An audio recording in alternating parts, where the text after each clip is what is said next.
Hey guys what's up, welcome back to the new vlog. मैंने जो अपने कारोप्रैक्टर doctor हैं उनको घर पे बुला लिया बिकॉज मैं बहुत आलसी हूँ, मैं जा नहीं पाता हूँ। I do my chiropractic treatment and just because it is आज मेरे घर पे हो रहा है, so I the liberty to shoot whatever I can. So I show you कि कारोप्रैक्टिक होता है क्या, थोड़ा बहुत आपको समझाऊंगा मेरे को दिक्कत क्या है और वो कैसे ट्रीट होगी। So our doctor is here. Sir चले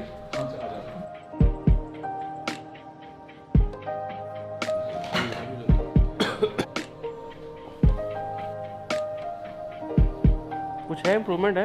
इम्प्रूवमेंट तो काफ़ी है, अभी भी ये जो नज़र आ रहा है ना। गाइस मैं आपको बताऊंगा कि आज एक्चुअल प्रॉब्लम मुझे क्या है और मैं इसे आपके साथ ये इसलिए शेयर कर रहा हूँ क्योंकि ये बहुत लोगों को होती है या बहुत लोगों को होने वाली है। जी हाँ, मैं 15-16 साल से वेट लिफ्टिंग कर रहा हूँ, बॉडी बिल्डिंग कर रहा हूँ, प्रोफेशनल लेवल पे कम्पीट कर चुका हूँ। 2013 से 2017 तक जो मेरा करियर था, it was only professional competition body building.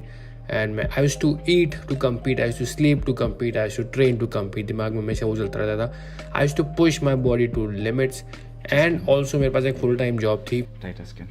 So you can see this, the texture of the skin here is tighter. There's a mild spasm which is lying around this area. So I'm trying to drain this spasm and this is extending till the back of the shoulder. Not much towards the trapezius. This is clear. But yes, this whole area. Training के बाद जो चीज़ें होती हैं recovery के लिए वो मैं नहीं कर पाता था ड्यू टू टाइम कंस्ट्रेंट्स। धीरे धीरे क्या हुआ, बॉडी पे कम ध्यान देने की वजह से मेरी लेफ्ट और राइट साइड डिसबैलेंस होने लगी। मैं टेढ़ा खड़ा होने लगा, टेढ़ा चलने लगा। मैं जब वेट्स भी ग्रिप करता था, जैसे रॉड में ग्रिप करता था, जो स्क्वाट करता था, मेरी जो फीट की पोजीशन थी it was very minuscule, very minute, जो आप नोटिस भी नहीं कर पाएंगे। बट लेफ्ट फीट आगे, राइट फीट पीछे। जब मैं लेग प्रेस मशीन पे पैर रखता था वो प्रोपोर्शनेट नहीं था, मतलब कि वो बराबर नहीं था।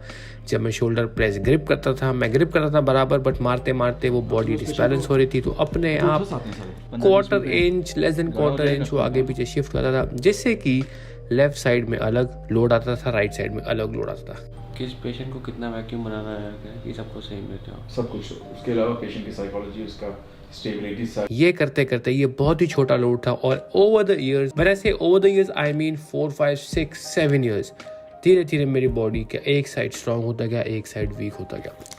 थोड़ा बहुत सबकी बॉडी में चलता है, लेकिन प्रोफेशनल बॉडी बिल्डर्स के फिजिक में थोड़ा बहुत चलता है। लेफ्ट बाइसेप बड़ी, राइट बाइसेप छोटी है। बट ये मेरे को प्रॉब्लम आने लगी, मैं एक साइड झुक के चलने लगा।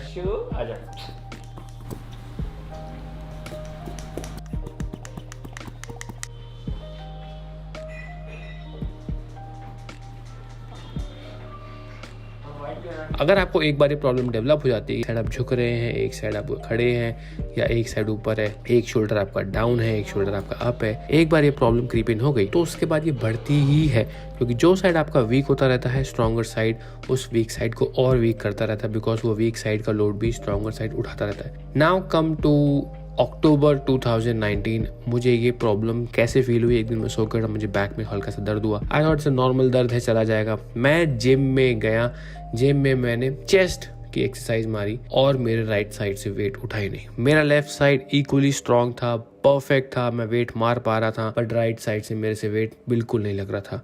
लेफ्ट साइड से अगर मैं 10 रैप मार पा रहा हूँ, राइट साइड से मैं चौथे रैप में मेरा फेलियर आ रहा था।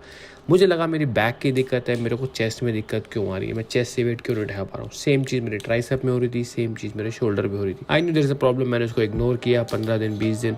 फिर क्या होने लगा, मेरा जिम जाने का मन नहीं करने लगा, because I am a kind of guy, if I go to the gym I blast everything out. वो करते करते मेरा जिम धीरे धीरे धीरे धीरे कम होता गया। अच्छा, वैसे मेरा पर्पस तो नहीं था, बट जैसे ही मैंने उधर नज़र डाली। अच्छा, इससे वो वाइब्रेशन वाली मशीन है ये? मुझे लगा वो वाली तेरे नाम वाली। मेरे को जिम जाने करने का मन ही नहीं होता था। फिर मुझे लगा मुझे एक डॉक्टर की जरूरत है। सो मैं अभी तक 2 महीने में सिर्फ 3 सेशंस कर पाया हूँ, जो कि मुझे हर हफ्ते उन्होंने कहा था कि एक सेशन करना है। मतलब I should have done at least 8 to 10 sessions bye now, और मेरी रिकवरी भी इसीलिए स्लो हो रही है। सो नाउ आई डिसाइडेड कि I will get treated at home and जल्दी से अब मुझे रिकवर होना है और I want to get back to the gym. I have gained a lot of body fat because of this. मेरे साथ क्या होता है, जब मैं वर्कआउट नहीं करता मेरी डाइट भी थोड़ी ख़राब हो जाती है, but now I have decided that I will get back into shape.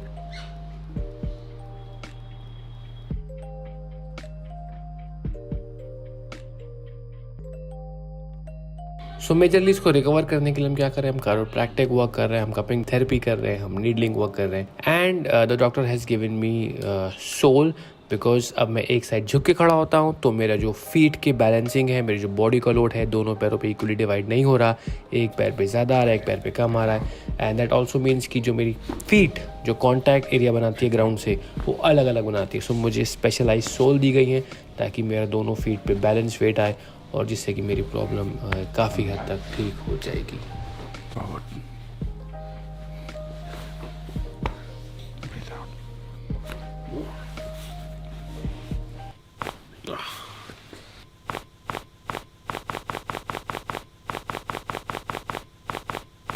कभी ऐसा हुआ है कि all over the world is it any history की किसी की नेक चली गई हो इसमें? किसी भी डॉक्यूमेंटेड किसी भी डॉक्टर के पास आज तक हिस्ट्री में नहीं हुआ। चलो क्योंकि अगर वो स्ट्रेस्ड आउट है, मसल टाइट कर रहा है, तो मैं भी आप फील कर लेते हो ना कि बंदा हाँ। स्ट्रेस्ड आउट है। और मैं फर्स्ट टाइम स्ट्रेस्ड आउट था बट अब मैं छोड़ देता हूँ पूरा भरोसा। जब मैंने फर्स्ट टाइम किया तो एक साइड का हो गया तब मैं रिलैक्स था, दूसरी साइड में हाँ आई रिमेंबर, हाँ कॉन्शियस थे। Conscious हो गया। 1 से 2 महीना हफ्ते का एक सेशन एवरेज हम करके चले। मैं जा रहा हूँ यहाँ से कोझिकोड और कोझिकोड से मैं जाऊँगा कहीं और ये इतना रैंडम था। कल रात को मैंने बैठ के सारा प्लान किया कहीं सो रात को 3 बजे मेरे को बुकिंग करने में पता है आजकल क्या ट्रेंड चला हुआ है। आजकल यूट्यूब पे लोग कमेंट कर रहे हैं hit like for this, comment for this. आज मैंने जाके एक फेमस यूट्यूबर के कमेंट सेक्शन में मैंने ऐसा कमेंट कर दिया hit like for this, hit like for that. पता फिर क्या हुआ मेरे साथ? हाय राम मोटे बहुत हाय शिट यार ज्यादा हो गया मेरे को दिखा ये तो बिल्कुल हाय ये तो बहुत ज्यादा हो गया मोटे। मोटे जो लोग हिट लाइक फॉर दिस करते हैं ना उनका ऐसे ही रहता है। हाय राम मोटे बहुत ज्यादा हो गया यार। इसमें दर्द हो रहा है क्या?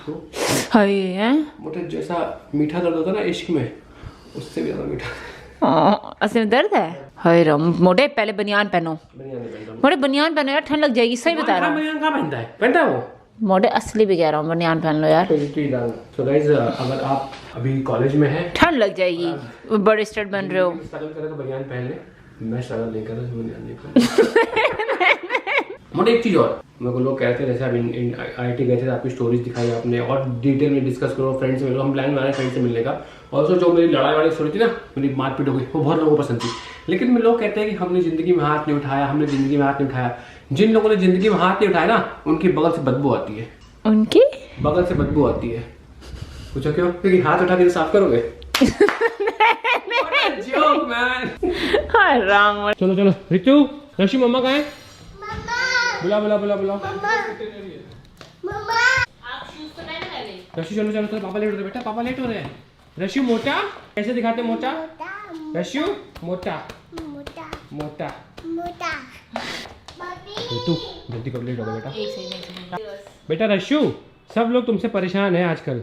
As usual always running late. अगर आज फ्लाइट नहीं जाती है तो भगवान का शुक्रगुजार रहेगा। मैं जा रहा हूँ वहाँ पे। ये फ्लाइट दिन की एक ही फ्लाइट है और फ्लाइटें भी है भी नहीं और तो अभी तक पता नहीं ऊपर क्या कर रही है।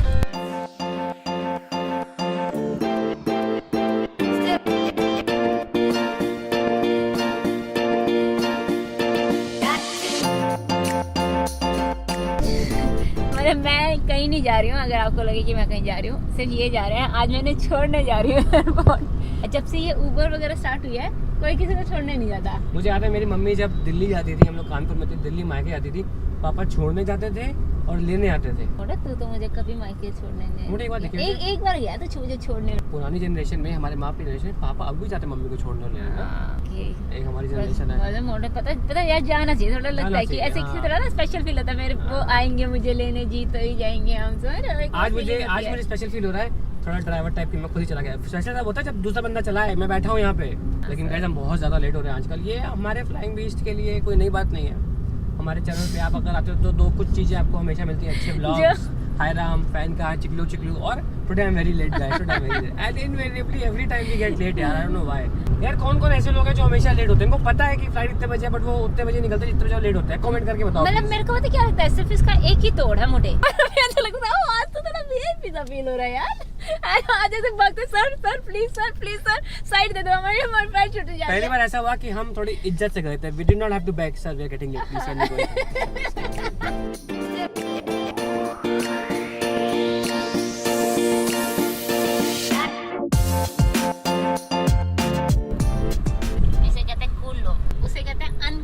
अरे मेरे घर पे वो सुबह सुबह जो मेरे घर पे डॉक्टर आए थे मेरे को इलाज करने, तो मैंने कहा चलो डॉक्टर साहब I will come down and I will drop you. उनके साथ एक और उनका भाई था, तो जैसे ही मैंने अपनी अलमारी खोली जूतों वाली, इनको ये जूते दिख गए वाले। कहते सर आपसे ज़्यादा तो ये जूते फेमस है इंस्टाग्राम पे। हाँ पता क्या है मैं इनको क्यों पहनता पता है, very easy, like easy going है, कंफर्टेबल है, बस उठाया। आई हेट देखो भाई ज़िंदगी में ना इंजीनियर्स को मेहनत से बहुत वो होता है, मेहनत नहीं करनी होती हमें। देखो एक साइड होता है इंजीनियर्स, एक साइड होता है अमित भड़ाना तो भाई ने अमित भड़ाना ने की है मेहनत, इंजीनियर्स ने बिल्कुल मेहनत नहीं की होती बिना मेहनत करने वाले लोग हैं। तो यार मुझे I hate shoes which has laces. सामने देख लो। I don't buy shoes with laces because laces में टाइम लगता है। इनके ना फॉर्मल शूज में भी लेसेस नहीं होते। मेरे यूनिफॉर्म के शूज में लेसेस नहीं, मैं किसी भी I don't prefer buying laces unless I get them for free. वो मिलते नहीं आपको। मैं टर्मिनल कौन सा है 1 2 3 बता। हाँ बॉम्बे वो के लिए नहीं तो 129 है, 1 है।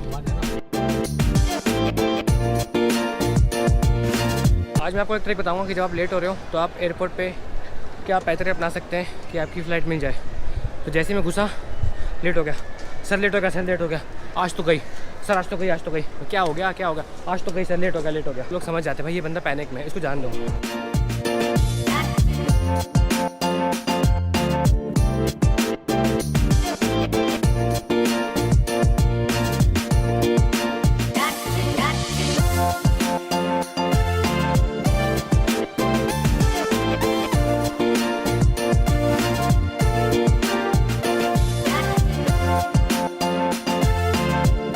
कृपया ध्यान दीजिए, सभी यात्रियों से निवेदन है अपने स्थान पर बैठ जाएं। Requesting passengers to kindly remain seated.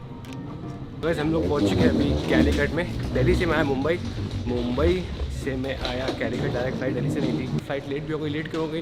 Flight में क्या गो राउंड क्या होता है, 1 मिनट तो बताता हूँ। तो guys I have taken up this cab from the Calicut airport. अभी मैं ड्राइव कर रहा हूँ सिटी की ओर। बात कर रहा था मैं गो राउंड की। सो व्हाट हैपेंड कि नीचे आया go round way, which was normal because I have also done lot of go round. But इसको क्या है, इंडियन मीडिया में, न्यूज़पेपर में इस छोटे से इवेंट को बढ़ा चढ़ा के बोलते हैं, जो कि एक बहुत नॉर्मल इवेंट है। You coming down to land, you did not see the conditions are favourable, you went around, full power लगाते हैं। And the reason was really funny, the captain announce because there was a dog on the runway. So सब लोग dog on the runway, dog on the. तो मैं like हाँ हो सकता है, इंडिया है, कुछ भी हो सकता है। यहाँ पे डॉग, कुत्ता, बिल्ली, बहुत सारे ऐसे एयरपोर्ट्स हैं जो फेमस हैं। उसी के बाद मेरे को एक फ़नी स्टोरी याद आई। जब हम लोग फ्लाइंग करने आ रहे थे तो एक बंदा मेरा आया था, कुछ घंटे पूना में फ्लाई किए थे बारामती में, और कुछ घंटे वो बाकी घंटे यूएस में करने आया था। कहता भाई हम लोग जब जाते थे ना तो उस टाइम पे वो धमाल मूवी की शूटिंग चल रही थी, विजय राज। तो कहता एक बार हम लोग सेस्ना लेके फ्लाइंग करने उड़े, हम लैंडिंग करने के लिए आ रहे थे, तो we did a low pass and we saw साला एक गडरिया वहाँ पे भैंस चरा रहा, और भैंसों ने गोबर कर दिया। तो हम लोगों ने लो पास किया, खिड़की खोल के हटाया, बे भैंसिया हटाओ बे, हमको लैंडिंग करनी है, भैंसिया हटाओ बे। तो वो सब चीजें यार इंडिया में चलती रहती है।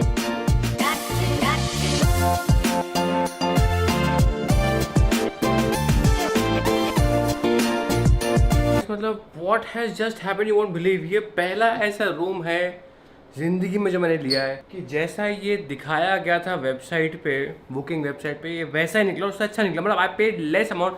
मैं पहुंचा अभी 12:30 हो रहा है, मुझे सुबह 6-7 बजे निकलना है यहाँ से। सिर्फ 6 घंटे 5 घंटे के लिए मुझे एक रूम चाहिए था कोझीकोड में। तो मैंने बहुत सस्ता रूम कराया। मैं झूठ नहीं बोलता, मैं सस्ता रूम करा था यहाँ पे जहाँ मैं जा रहा हूँ। इसके बाद वहाँ मैंने महंगा रूम करा था, अच्छे से खर्चा किया वहाँ पे। मैंने यहाँ पे 1700 रुपये का मैंने रूम कराया था, और वेबसाइट पे रूम अच्छा दिखता है। वेबसाइट पे सारे रूम अच्छे दिखते हैं, जब मैंने दिल्ली में वो रूम कराया था। But this room is amazing for 1700 and this is as it was shown on the website. So big thumbs up man, I am impressed. 1700 rupees में इतना अच्छा बाथरूम, मतलब इतना अच्छा यहाँ पे अब बंदे का वैसे ही हगने का मन कर जाए अगर ना भी उसको आ रहा हो तो। That's it for today, bye bye, thank you for watching this vlog. कल सुबह नई destination, I think I have not told मैं कहाँ जा रहा हूँ, तो उसको सीक्रेट रहने देते हैं, और कल वहाँ पे जाएंगे।